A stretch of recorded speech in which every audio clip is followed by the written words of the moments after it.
Oh, welcome back, everybody. I'm glad you guys are joining me today over here on Uniquely Us. I'm Frank, and this is Frank's Take, where I highlight a story that I think you guys might care about, and I go ahead and dive into it with you.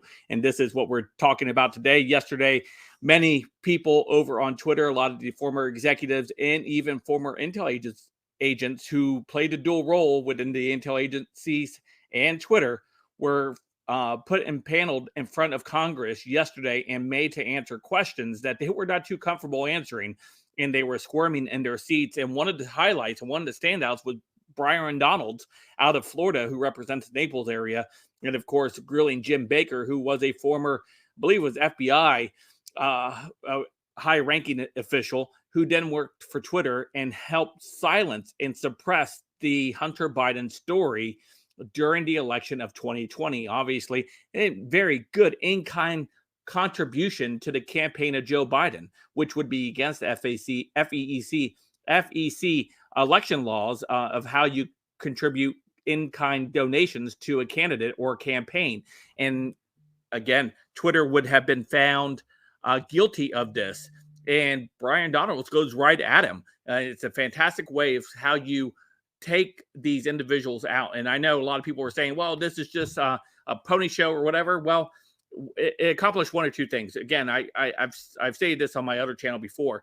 Right now, the House of Representatives, they prior to the new Congress coming in, they passed that huge omnibus bill that funds the government all the way to like June or whatever.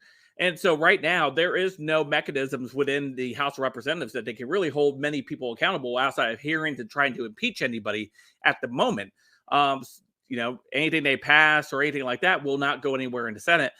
So right now, what they have to do is go ahead and hold hearings then. Start getting these people on record. Start building the case. You have 2 years, and then you can start battling the budget and start defunding a lot of these institutions and pulling away funding from a lot of these rogue actors and go after them. So again, we're in that space right now where there's very, very limited things that the House can do. One of the things they can do right now is, of course, hold hearings and start collecting information, start collecting testimony, and then you can start laying the groundwork of going after these people once you have your purse strings where you can deny the administration and other entities funding.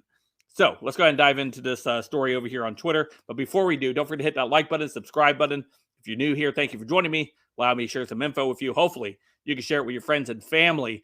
Smash that like button to 1,500 likes. Whoa, that's a little too much for this channel. Let's try 300 likes. 300 likes. And if you like the channel, you like the video, you like the content, smash that super thanks if you want to continue to support us over on this channel. So let's go ahead and take a listen to the exchange that took place yesterday in the U.S. House of Representatives. Representative Byron Donalds hammered Jim Baker to quantify how much the censorship of Hunter Biden's laptop story helped the Biden presidential campaign. Have you guys been able to quantify the amount of the in-kind contributions, he asked him? Let's take a listen. Let me ask you a separate question, and I'll ask it of you too, Mr. Baker. Have you guys been able to quantify the amount of in-kind contributions associated with taking down the New York Post story? Because the New York Post story was down for 2 weeks, give or take. Do you have any understanding of how much that story was limited by Twitter and also by other social media companies, what the impact of an in-kind contribution that would be to the Joe Biden presidential election in 2020? I don't know the answer to that question, sir. Do you think it's big? I don't know the answer. Do you think it's more than a maximum contribution to a campaign? I wouldn't want to speculate. Would you call it 25,000? I don't know the answer to that question. 100,000? Sir, I don't know the answer to the question. $1 million? I don't know the answer to the question. Do you think Twitter will be in violation of federal election laws with the size of an in-kind contribution to take down a story, which is true, by the way, because you guys thought you knew something with limited information? I'm not going to speculate on that sitting here today, sir. I try to propound a legal analysis of election laws.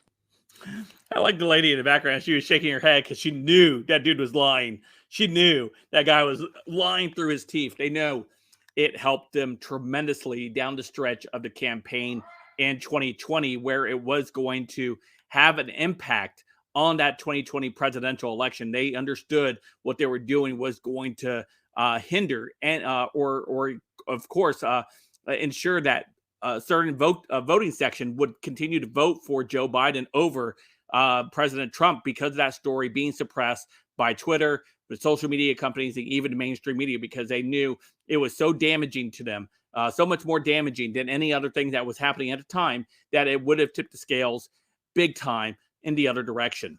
Again, just, more of this stuff that we continue to see play out. It's great to see these people on record continue to collect the information we need, and I hope that they will hold them accountable. I know there was a couple of representatives yesterday who said that this isn't over. Many of these people on this panel belong in jail.